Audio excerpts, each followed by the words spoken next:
მოგესალმებით ძვირფასო მეგობრებო, ჩვენ ახლა ვიმყოფებით ლალიანთიცის საკვირაო სკოლაში. ეს არის პოდკასტი ლალისთან ყავაზე და დღეს ჩემი სტუმარია ეკოლოგი ჯუმბერ შაინიძე და საუბრის თემა გვექნება რა თქმა უნდა ბათუმის ეკოლოგია და ასევე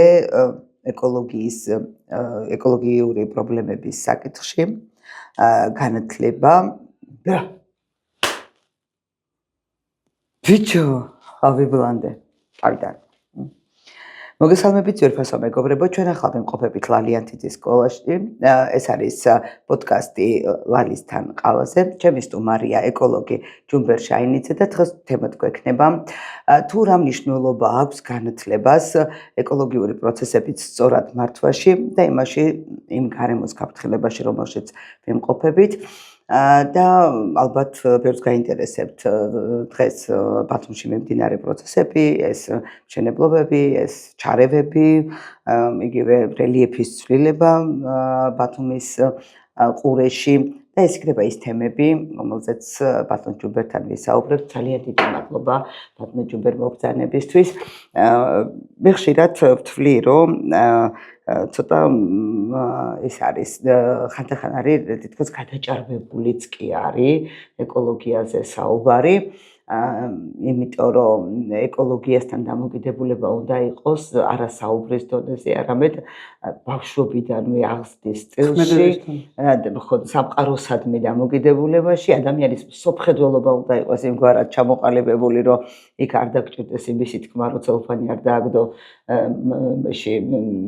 და უნდაში ჩააგდიან, ნაგვის სეპარაცია უნდა ხდებოდეს და ანუ როგორც საკუთარ სახლში არ დაანაგვიანების ისე უნდა გაუფრთხილდე გარემოს და მე მგონია რომ ეს აბსოლუტურად საკმარისი იქნება იმისთვის რომ ჰარმონიულად ვიცხოვროთ გარემოსთან და ისეთ სისულელები არ ვაკეთოთ კიდე ხმელეთზე რომ საქმე გვაქვს თავზე საყრელი და ზღვაში არ შევიჭრათ სამშენებლოდ. აი ეს არის ის პრობლემები რომელზეც მინდა რომ თქვენ ისაუბროთ და თან ცოტა პარალელი გავაკეთოთ თემაზე რომ აი როგორ შეიძლება ახალგაზრდები ისე გავზარდოთ რომ ასეთი საკითხებზე, აი ესეთი 2x2 ასეთ საკითხებზე სერიოზული სახეებით მსჯელობა არ მოგვიწევს. მოგესალმებით, პირველ რიგში მადლობა მინდა გითხრათ მოწვევისათვის. არ მოგვიწევს საუბარი, ცოტა მაღალი ნათქვამია, ლალი, იმდენად რამდენადაც ჩვენ დღეს აი ამ პრობლემებში ეკოლოგიური თვალსაზრისით საკმაოდ დიდი ჩავარდნები გვაქვს განათლების სფეროში. და თქვენ კარგად აღნიშნეთ, რომ ეხლა ჯერ კიდევ იქამდე ვერ მივედით სიგარეტის ნამწვავი და პოლიეთილენი ნაგვის ურნაში ჩავაგდოთ. მაგრამ თუ ავიღებთ საზოგადოებრივ ცნობიერებას, აქ გვაქვს მეორე პრობლემა. აი არის ინფრასტრუქტურა მზად ამისთვის, რომ აი ეს არ გავაკეთოთ. მაგრამ აი ამ რაც შეეხება განათლების სფეროს, ევროპული განვითარებული სახელმწიფოები ბაღის დონიდან მუშაობენ ამ პრობლემების გადაჭრაზე, მაგრამ საქართველოში ყოფითი პრობლემები უამრავია და ცოტა არ იყოს მართალია გარემოს დაბინძურება ყველაზე დიდი პრობლემაა და ყველაზე რთული საკითხი, რაც ერთიანი ეკოსისტემის მდგრადობას ხელს შეუწყობს ან ხელს შეუშლის რა სიტუაციიდან გამომდინარე უნდა ვიმოქმედოთ, მაგრამ როცა ჩვენ ვსაუბრობთ ქალაქის ურბანულ განვითარებაზე, ქალაქის დაგეგმარებაზე, ქალაქის განაშენიანებაზე, აქ საერთოდ ქაოსი გვაქვს. არანაირი გეგმა არ არსებობს და თუ არსებობს არავინ არ ასრულებს, არც საკანონმდებლო ორგანოზე, არც შესაბამისი სამსახურები, ვინც პასუხისმგებელი არიან აი ამ გარემოებებზე და მაინც მივყავართ სახელმწიფოს განვითარებაზე და რამდენად კანონმორჩილი ვართ. მაგრამ მე გეტყვით, რომ ქართველი ხალხი ვარ თუ არა კანონმორჩილი, ეს ახლო მომავალში განვითარებულმა პროცესებმა დაგვანახა, რომ კანონმორჩილი ვართ და ეს მინდა მაგალითი მოვიყვანო ღვედის ტარებაზე. არავის არ მოგწონდა, ხო, როცა ზევიდან იყო ნება, რომ უნდა დავუმორჩილებოდით კანონს, ჩვენ კანონი მორჩილებაში მოვიყვანეთ. ანუ ეს მაგრამ აქ ცნობიერების ამაღლებაზეც იმუშავეს მარტო კანონით არ იყო ამიტომ თქვი რომ მე განათლება ამიტომ ახსენე და როცა ანუ ის შესაბამისი ინფრასტრუქტურა არ არსებობს რომელიც უნდა იყოს ეხლა და თქვათ სიგარეტის ვინც ეწევა მწეველისთვის განკუთვნილი ადგილი თუ არა გვაქვს ჯერ გამზადებული და კანონს ღებულობთ რომ თურმე სამუშაო სივრცეში სიგარეტის მოწევა არ შეიძლება და მე-10 სართულიდან პირველ სართულზე უნდა ჩამოვიდეს ჯერ აი აქ მისვლამდე ჩვენი ცნობიერება უნდა შედგეს და აი ამ ცნობიერებაში უნდა გავიაზროთ რომ ჩვენ რა საზოგადოებაში ვიმყოფებით და რა არის ამ საზოგადოების მთავარი მამოძრავებელი ინსტინქტები. ანუ ინსტინქტების დონეზე ჩამოვდივართ ზოგჯერ ხომ არ გვინდა მაგრამ ვეძებთ და მე ხშირად უყურებ ქუჩაში რომ ნაგვისურნა არ არის. არ არის ბათუმში ძალიან ეხლა თუ არის ძველ ბათუმში და თუ არის თქვათ აი იმ ეგრეთ წოდებული ეხლა გორგილაძე თქვათ ჭავჭავაძეზე გასვლამდე ნაწილი უბნებში. აი ეს სადაც მოსახლეობა დიდი ბუნკერები სადაც დგას ამის წინ სტუმარი მყავდა და სიგარეტი რომ მოწია ანუ მთელი კვარტალი გაიარა ნამწვით ხელში რომ ჩაეგდო ქალაქის ცენტრში. ხო ქალაქის ცენტრში და ეხლა პერიფერიებზე აღარ ვსაუბრობ ეხლა ქალაქია მაგრამ ქალაქის დაგეგმარებისას როცა ამ ქალაქს აგეგმარებდნენ საკმაოდ გონიურულად დააგეგმარენ ამ ქალაქის მთავარი ძარღვი რომელიც ანუ ჰაერის ნაკადების მართვა შესაბამისობაში ყოფილიყო აბსოლუტურად ყველა ქუჩაზე და ჩვენ ვიცით ხომ თავიანთი დაგეგმარებისას ზღვის პარალელური ქუჩები პერპენდიკულარი ანუ ეს ნაკადები ბათუმის ზღვისპირიდან ზღვის ბოლო დასახლებამდე ჩადიოდა მაგრამ ახლა დღეს საკმაოდ ურბანული განვითარების პირობებში ახლა იმდენად ქაოტურად წავიდა ეს მრავალსართულიანი მშენებლობები რომ შეუძლებელია ჰაერის ნაკადების მართვა და მეცაც გეტყვით ახლა აი ამ პრობლემებიდან გამომდინარე ჩვენ გვაქვს ნაწილი უბნები სადაც რამოდენიმე წელიწადში პირობითად ვსაუბრობ აეროპორტში მისვლამდე კობალაძის ქუჩა აეროპორტში მისვლამდე სადაც მწვანე ნარგოობა საერთოდ არ არის. და ამ დროს იქ ისეთნაირად არის ბუნებრივად გარემო რომ პირდაპირ ბუნკერი ნაგავსაყრელიდან წამოსული ჰაერის მასები მოდის პირდაპირr ქალაქში. მოდი დავყოთ ლალი ჩვენ რამოდენიმე ძალიან ბევრი პრობლემაა. ხო, ძალიან ბევრი პრობლემა, მაგრამ ეს პრობლემა ერთი პრობლემა რომ იყოს მოგვარება იოლია, მაგრამ პრობლემებში მრავალწახნაგოვანი პრობლემები გვაქვს. თუ მივყვები ჩვენ ურბანულ დაგეგმარებას და თქვათ ქაოტურ მშენებლობას, მარტო ამითაც არ შემოიფარგლება, იმიტომ რომ ქაოტური ევროპის განვითარებულ სახელმწიფოებში როგორ ხდება ხარაჩოებში ისმება ეს მშენებლობა და მცირე ნაწილაკებიც კი, ანუ ტვერი, რასაც ქვია, ის მცირე ნაწილაკებიც კი არ უნდა გაიფრქვეს გარემოში. ჩვენ ხედავთ რომ და ეს ხალიჩებია ჩამოფარებული. რა თქმა უნდა და აბსოლუტურად დახურული სივრცე. დახურული. აი როგორც აი ამ ოთახში ჩვენ დახურულ სივრცეში ვართ, ახალი მშენებლობა ეგეთ დახურულ სივრცეში მიდის, აბსოლუტურად არანაირი ტვერის ნაწილაკები ჰაერში არ მიმოიბნება. მაგრამ აქ დღისით მზისი თელიკა ცემენტის ქარხნები მუშაობდა. ხუდაიეგა კარცეროგენული ნივთიერებების გამონაბოლქვი იმდენად მაღალია, ანუ ცემენტი, სამშენებლო მასალები, აი ეს საღებავები, რაც ის არ არის ამ პოდკასტის თემა არ არის, მაგრამ სოციალურ ქსელებში ვრცელდებოდა კადრები, როგორ გადმოუვარდათ სადღაც დაახლოებით მე-12 სართულის დონიდან ამ წესროა ჰქონდა ტომრები და იქ შემოსაზღვრულიც არ იყო ადამიანები მიდიოდნენ სრულიად უსაფრთხოება ცალკე თემაა და ცალკე პრობლემებია და აქედან გამომდინარე ჩვენ მარტო ურბანული პრობლემები არ აქვს. ურბანული პრობლემების იქეთ დგას ადამიანის სასიცოცხლო პრობლემები, იმიტომ რომ ეს პრობლემა ეკოლოგიური დისბალანსის შექმნა გარემოზე იწვევს სხვადასხვა რიგ დაავადებებს და სხვადასხვა რიგი დაავადებები სასუნთქი გზების დაავადებები, ონკოლოგიური დაავადებები და ასე შემდეგ. მე არა ვარ ამ დარგის სპეციალისტი, მაგრამ რიგი დაავადებებისა პირდაპირ კავშირშია იმ კარცეროგენულ ნივთიერებებთან, რომელიც აი ამ მშენებლობის დროს ხდება ბუნებაში. ამას ემატება ნაგავსაყრელი ღია სივრცეში ეს ღია ბუნკერები რაც აგვაქვს ანუ ნაგავშემკრებები ქალაქში აი ეს ყუთები რომელიც დევს საერთოდ თან ზაფხულში მთელი დღე არ არის გარიცლება. მთელი დღე არ იცლება ეს სხვა პრობლემაა, მაგრამ თავდახურულ სივრცეში უნდა იყოს და ევროპის განვითარებულ ქვეყნებში სხვადასხვა სახის ნაგავი სხვადასხვა ურნაში თავსდება. ხო, მაგრამ ეს ბულვარში დადგეს, ახლა ნახე რა საინტერესო რაღაც ხო, ბულვარში დადგეს არის ეს სეპარირებული სამნაწილად, მაგრამ შეიძლება მარიცოთ. არა, სტუდენტებმა გადაიღეს ხოა სამი ისა ურნა.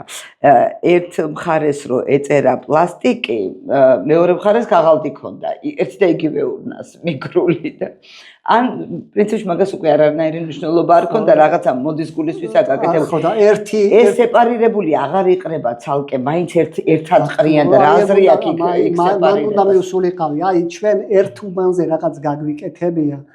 არ მუშაობს საერთო პრობლემის აღმოფხვრას. ეს უნდა იყოს საერთო ჯამში ქალაქის ინფრასტრუქტურა ისე უნდა შემდებოდეს, რომ ერთიან ჯამში მოვიდეს და ამ პრობლემის აღმოფხვრა ბევრად იოლი იქნება და ჩვენ დაგვიმზადებია ეხლა მიწისქვეშა ბუნკერები გაგვიკეთებია ქალაქ ძველ ბათუმში რამოდენიმე ადგილას გვაქვს და რა სად მიდის ეგ?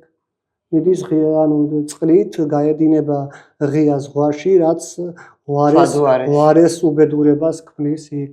ამას ემატება და ტურისტული ზონა ვართ, საკურორტო ქალაქი ვართ და კანალიზაცია მიერთებული არის ზღვაზე. აი ეგ საერთოდ კატასტროფაა და ეხლა აი ამ პრობლემებზე თუ არ ვისაუბრეთ, მიერთებულია პირდაპირ ზღვაზე, მაგრამ ზღვასაც აქვს აი იმ სიღრმეში თუ ჩავიდა მართლა შეუძლია ზღვას თავისი თვითწმენდა განახორციელოს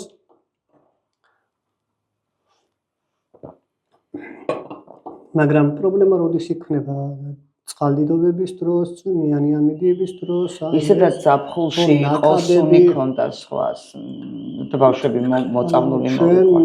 ჩვენ ცხოვრობთ 21 საუკუნეში, სადაც შესაძლებელია სხვადასხვა ტექნოლოგიებით აი ამ მიწისქვეშა კომუნიკაციების მართვა, მაგრამ ჩვენ კიდე მე-19 საუკუნეში რაც როგორც ადამიანი მუშაობდა და აი ჩვენს ერთ აღრიცხომდე რომის იმპერიის დროსაც ეგრე იყო. ჩვენ ხო მე-19 საუკუნეს ვამბობთ, მაგრამ რომის იმპერიის დროს მიწისქვეშა კომუნიკაციები ეგრე იყო მოწყობილი როგორც დღესაც. ხო კუსტალურად მოწყობილი ხო და ქალაქის ბევრ უბანში მიწისქვეშა კომუნიკაციებიც კი არ არის მოწესრიგებული, მაგრამ აი ჩვენ რამდენიმე პრობლემას ემატება ყველაზე დიდი პრობლემა ერთ-ერთი როგორც ურბანული განვითარება, ასევე ნაგავსაყრელი და ყველაზე დიდი პრობლემა ქალაქისთვის მე ვფიქრობ არის ავტოპარკი. ავტოპარკი იმდენად რამდენადაც ეხლა 90-იან წლებს თუ შევადარებთ რაღაც შედარებით შეიცვალა, მაგრამ მაინც არა გვაქვს ის ავტოპარკი, რაც დამახასიათებელია ტურისტული ქალაქისთვის. ავტოპარკში რას გულისხმობთ? ანუ ინფრასტრუქტურა, არა მარტო ინფრასტრუქტურა, საპარკინგი ადგილები, ამორტიზებული ტექნიკა. ანუ მეორადი ხო გამონაბოლქვი, დიდი პრობლემა არის გამონაბოლქვი. ჩვენს ქალაქში ეხლა მით უმეტეს ტურისტულ ზონაში ეხლა მისაბმელიანი და ნახევრად მისაბმელიანი ავტომობილების გადაადგილება საერთოდ აკრძალულია და მეცაც გეტყვი ევროპის სახელმწიფოებმა 2025 წელს უნდა აეკრძალა დიზელის საწვავზე მომუშავე ავტომობილების გადაადგილება დიდ ქალაქებში. დიზელი ცუდი გამონაბოლქვია?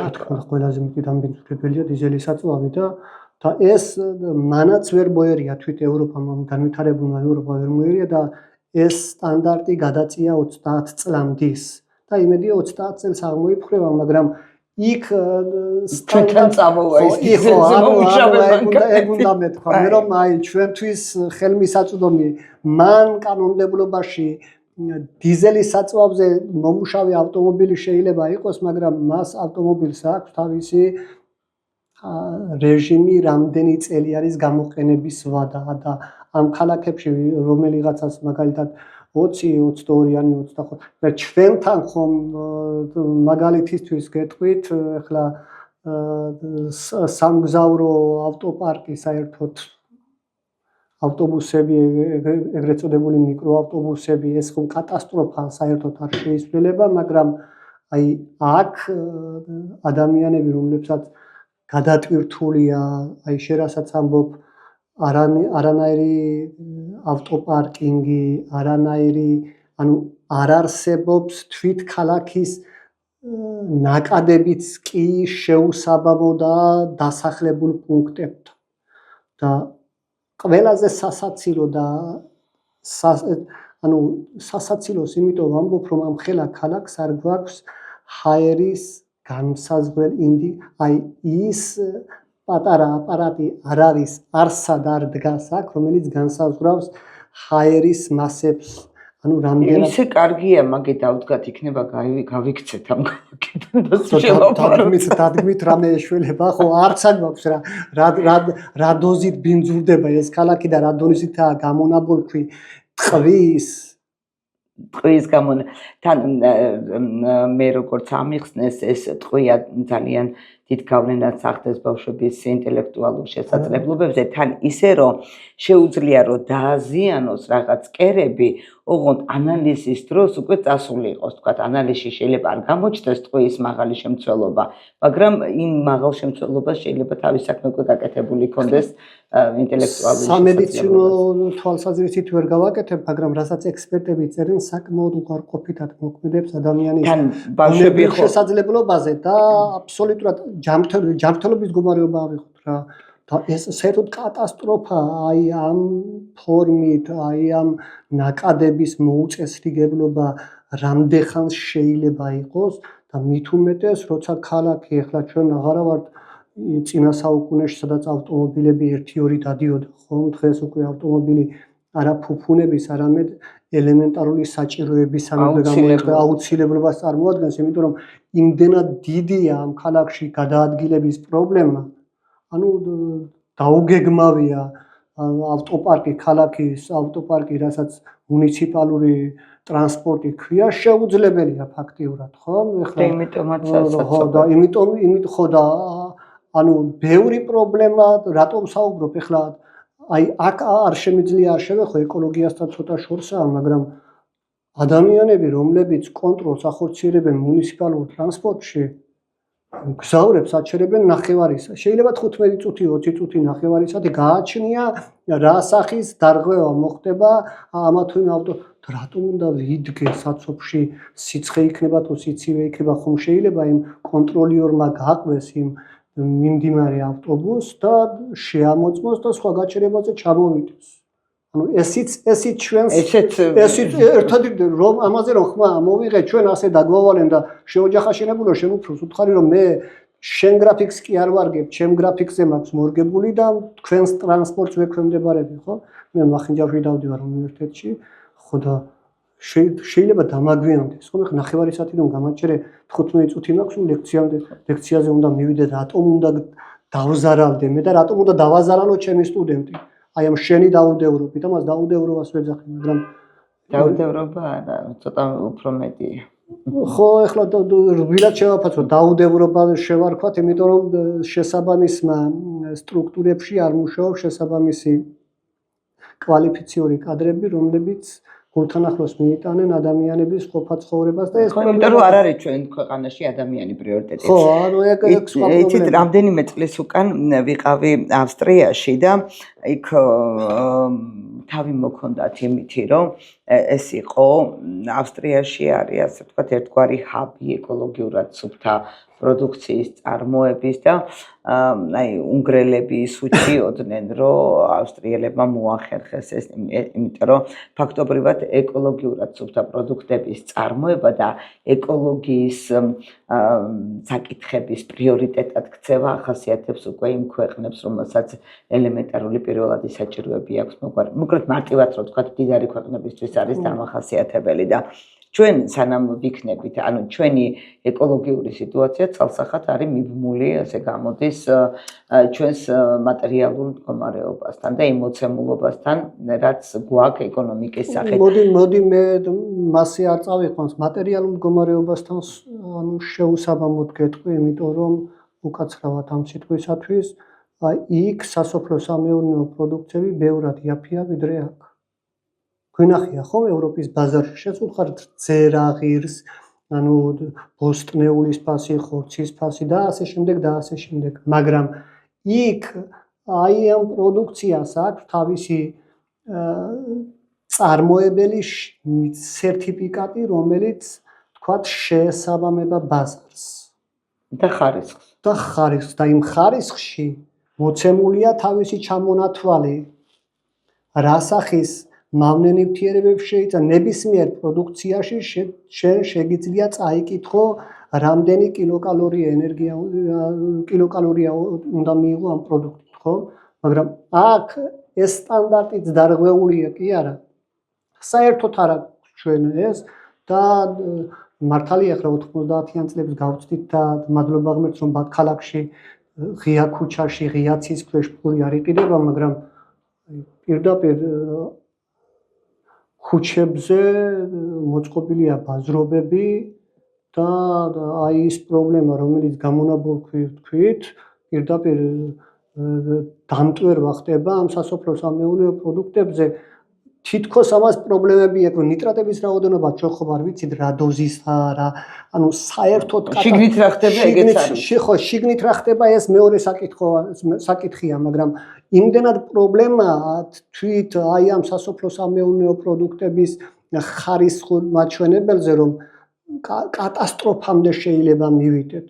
როგორ შეიძლება ახლა ნიტრატების რაოდენობა 7-ჯერ, 8-ჯერ, 10-ჯერ და მეტჯერ აღემატებოდეს ნორმას და ეს საერთოდ კატასტროფა გვაქვს და კატასტროფა გვაქვს არა მომხმარებელს, არამედ მწარმოებლებსაც.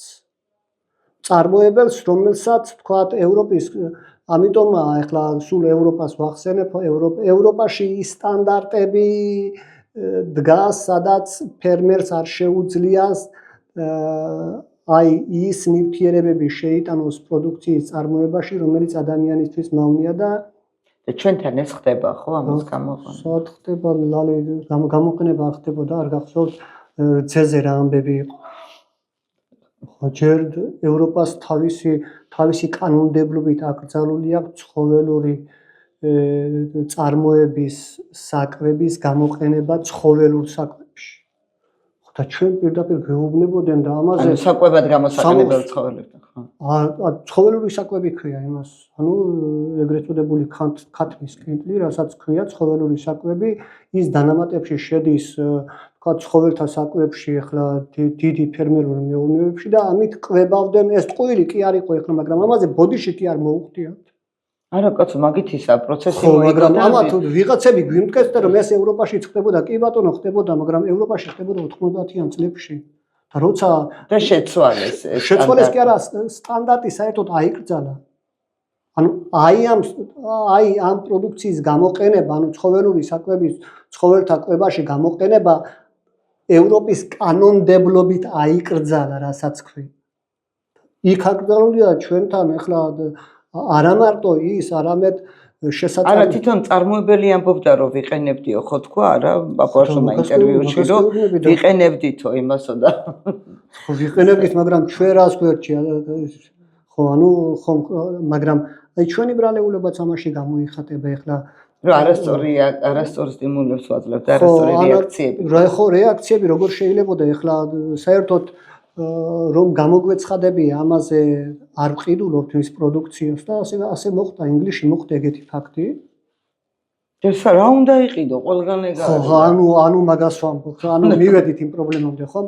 სოფლის მეურნეობის არჩევანი არა გვაქვს ეს ერთი, მაგრამ იმდენად დაბინძურებულია, რომ არ ვიცით ამ პროდუქციის წარმომავლობა საიდან შემოდის. რა სახის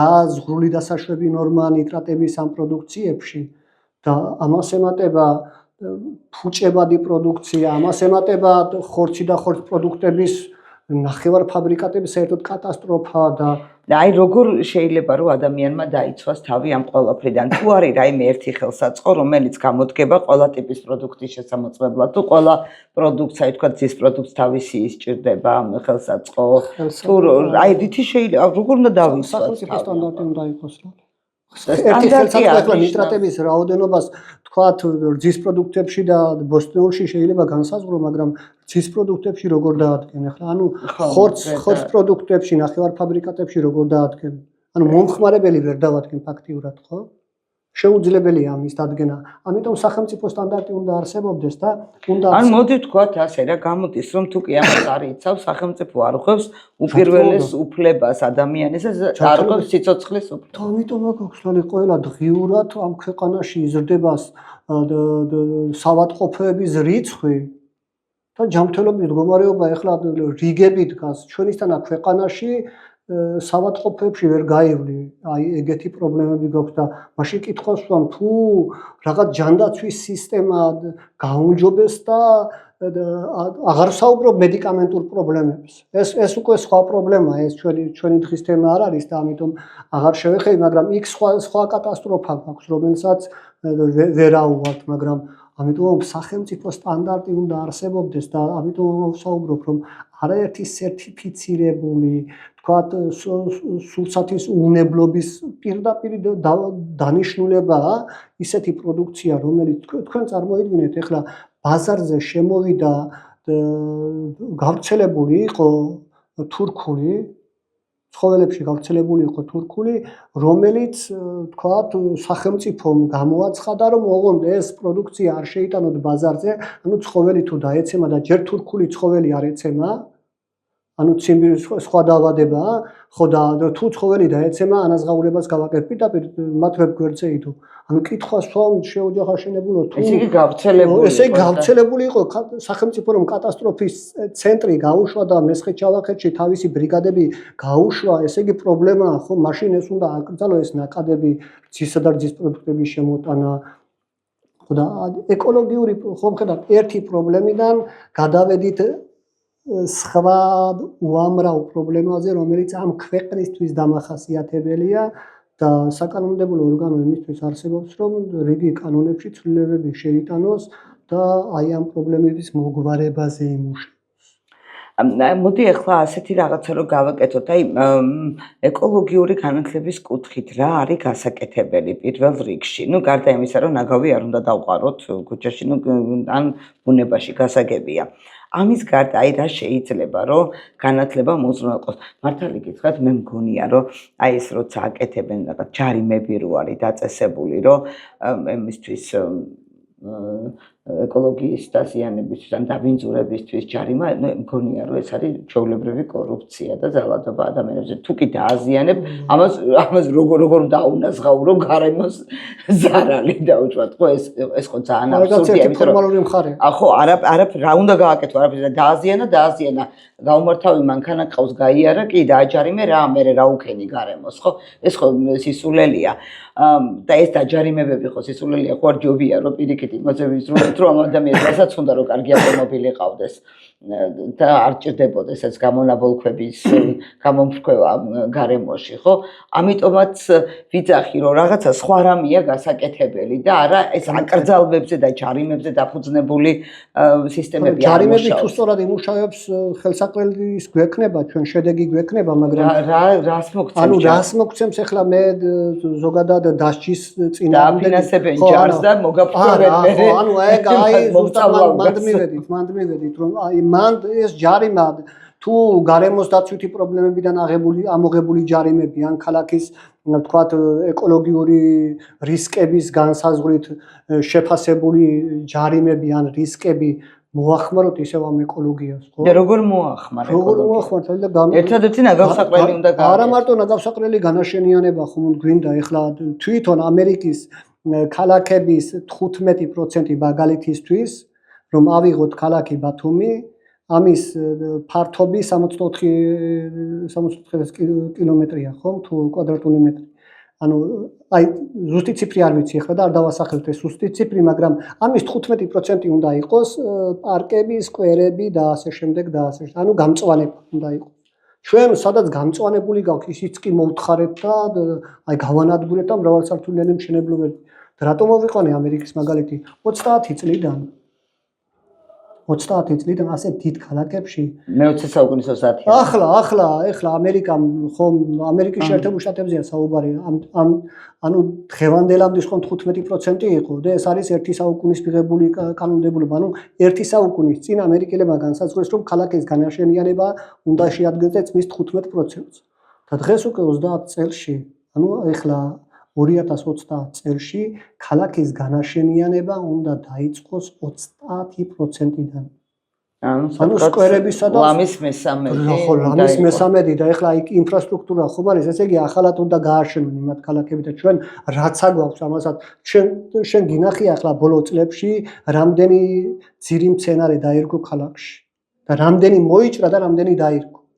ანუ განათლებაზე როცა მიდგება საუბარი, თუ ეკოლოგიური ახლა თუ დააჯარიმეს ვიღაცა ნაგავსაყრელის გამო ან რაღაც არასწორი მშენებლობის გამო, გარემოს დაბინძურების გამო, ეს ფინანსური სახსრები უნდა მიედინებოდეს, თქვათ, აი ამ პრობლემების მოგვარებას და აი პრობლემების მოგვარება არის ერთხელ კიდე გავუმეორდები განათლება, ბაღის ასაკიდან, განათლება სკოლის ასაკიდან, განათლება უნივერსიტეტში და აი ამ თვალსაზრისით პირადი მაგალითი. რა თქმა უნდა პირადი მაგალითი ახლა ყველაფერს თუ ჩვენ ახლა ცხოვრების წესად უნდა იქცეს ეკოლოგიასთან დამოკიდებული. ახლა მე ამას ხშირად განმეორდები და სულ ვამბობ, მაგრამ ჩემ სტუდენტებსაც ვეუბნები საქართველოში გინახიათ ჯერ საზოგადოებრივი საპირფარეშო მოწესრიგებული არ გვინახიათ თქო რაღაც დარღვევები არის.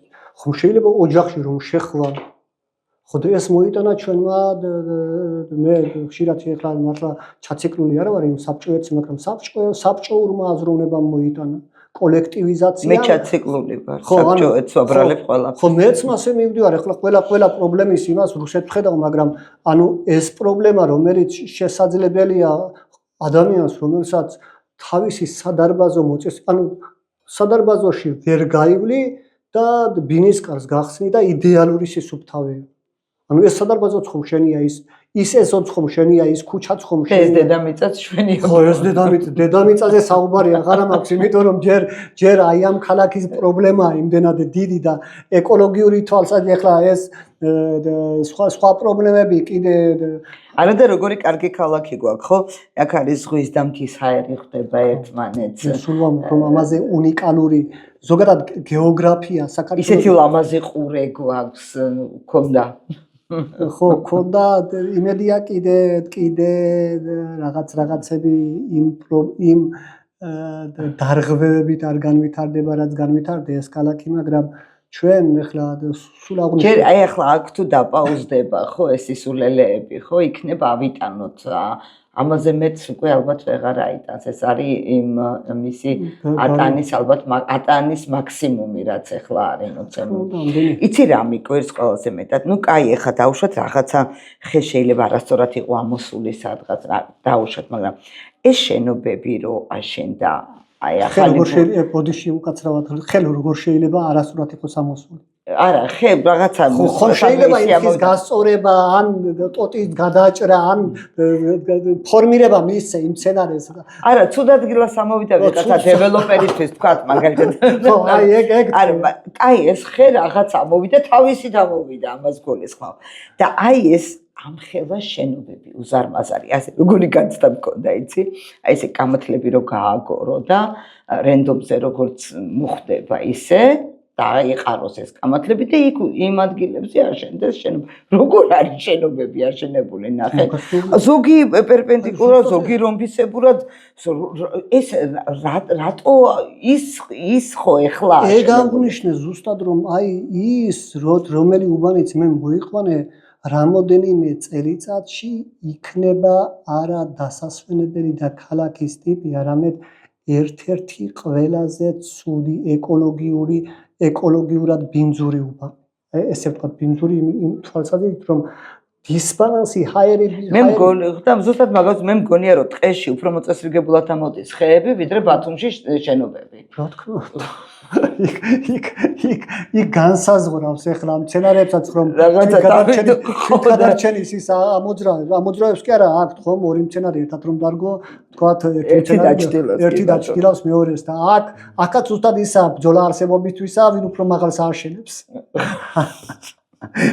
აქაც ეგრე ხო და აი აქედან გამომდინარე პრობლემა ხო რაღაცა უსაშველო გჭირს ძალიან დიდი მადლობა იმიტომ რომ მგონია რომ საინტერესო უფრო ის გამოგვივიდა რაღაცა კოლექტიური ის მოთქმაგოდება ჩვენ ყოფაზე მაგრამ მგონია რომ ეს ძალიან მნიშვნელოვანია იმიტომ რომ ზოგჯერ აი რომ რაღაცა ისეთი სხვა პრობლემები არის და ძალიან გლობალური პრობლემები და ეს გრჩება ეკოლოგიის საკითხები გვერდზე ისე რომ მე ეს გვიბრუნდება რომ ზუსტად იმ გლობალურ და სიცოცხლის ყოფნა არ ყოფნის საკითხს გიყენებს ხო ისევ და აი თითქოს ეს მეორე ხარისხოვანია მაგრამ იდეაში ამით უნდა დავიწყოთ ყველაფერი დაკავშირებულია ყველაფერთან სწორი სახელმწიფოს მმართველობისას ანუ სწორი კანონმდებლობით ღებულობ იდეალურ სახელმწიფოს და დემოკრატიის არც იწყო მაშინ მდგომარეობს რომ თუ ადამიანური ნება და თვით სახელმწიფოსთვის ადამიანი არის უმთავრესი პრიორიტეტი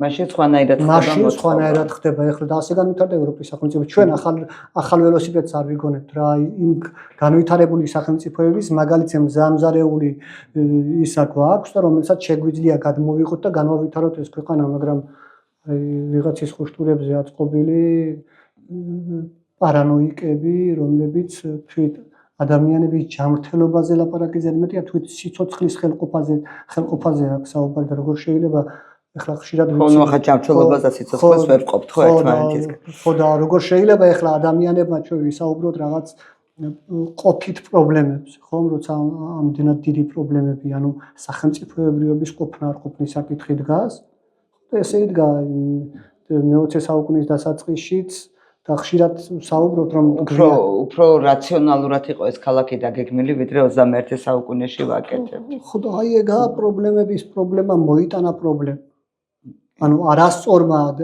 სახელმწიფოს განვითარებამ მოიტანა არასწორი სახელმწიფო урბანული დაგეგმარება თქვათ რაღაცებმა იქ ხომ ვიცით ეხლა ყველამ კარგად რომ რა მუშაობს კორუფცია რომ ზენიტშია აი ამ სფეროში და ყველაფრის გაკეთება უნდა და ეგრე არ შეიძლება ეხლა მშენებარე შეიძლება ჩვენ არაერთი მაგალითი გვაქვს ხომ მე-19 საუკუნის თუ რომელიც 90-იანი წლების ბოლოს თურქეთში არაერთი მიწისძვრა და არაერთი урბანული ქალაქების საერთოდ დაიშალა გასულ წელსაც იყო 2 წლის წინ ხო ჩვენ ეგაც არ ვიცით ეხლა მე სიმართლე გითხრათ არა ბათუმში არ იქნება დიდი მიწისძვრა არ იქნება მაგრამ დაზღვეულით ვართ ანუ რამდენ არა ვიცით ისეთი გეოლოგია გვაქვს ძლიერი მიწისძვრები არ იქნება ხო მაგრამ მშენებლობის ხარისხი ვიცი ეგ არ ვიცი ხო ანუ მიწისძვრას რატომ საუბრობთ ეს ღმერთმა დაგვიფაროს კაცო მაგრამ არ ვიცით ხომ ამას გეუბნებით ახლა ჩვენი თქვათ 5-7%-ია გათვლილი როცა ამხელა ასეთი მშენებლობები მიდის ის არასწორად რომ მიდიოდეს მშენებლობის პროცესშივე ჩამოიშლებოდა ასე რომ ახლა დადგა ესე იგი კარგადაა გაკეთებული მოდი ამის იმედი ვიქონიოთ იმედს ვიტოვებთ რომ უსაფრთხოება ჩვენ და იმედს ვიტოვებთ მაგრამ ფაქტი გვაქვს ძველ ბათუმში ჩამონგრეული სახლი ხო მაგრამ იმედი არის რომ ცათამბჯენებს ეს არ მოვა ბატონო გადავიდეთ ფინალისკენ და ჩემი პოდკასტის ერთ-ერთი მთავარი ფინალური საკითხი არის ყავასთან თქვენი დამოკიდებულება აი როგორც ეკოლოგი როგორ უყურებთ ყავის მის პროცესს იმიტომ რომ ეს ყავა არის ჩემი ძალიან ისე დიდი სიზუსტე ჩემიც და მე ეხლა ვერ შევაფასებ თქვათ ექსპერტების დონეზე მაგრამ როგორც მომხმარებელი გეტყვი რომ ყავის დიდი მომხმარებელი ნებისმიერ ბათუმელობა მაგას ნიშნავს ხო ანუ ეხლა მე ბათუმში არ დაუბადებული ვარ გავდივარ მართალია მთებში გავიზარდე მაგრამ ჩვენს ოჯახში ყავის კულტურა იყო 19 საუკუნიდან მოდის ხო და მეც ღამის 3 საათზე შემიძლია დავლიო ყავა ესე იგი მჯობნი ხარ. მჯობნი ხარ. კი, ყავა დღეში ახლა ვიღაცა ამბობს რომ 3 ჭიქაზე მეტი არ შეიძლება, ვიღაცა ამბობს რომ ვთქვათ მე განუსაზღვრელად, ანუ გააჩნია ხასიათს სამუშაო დროს. ძალიან დიდი მადლობა საუბრისთვის. მგონია რომ საინტერესო იყო ჩვენი მაყურებლისთვის. დაგემშვიდობებით, დავემშვიდობებით ჩვენს მაყურებელსაც. ეს იყო პოდკასტი ლალისთან ყავაზე და ჩემი სტუმარი იყო ეკოლოგი ჯომბერ შაინიძე.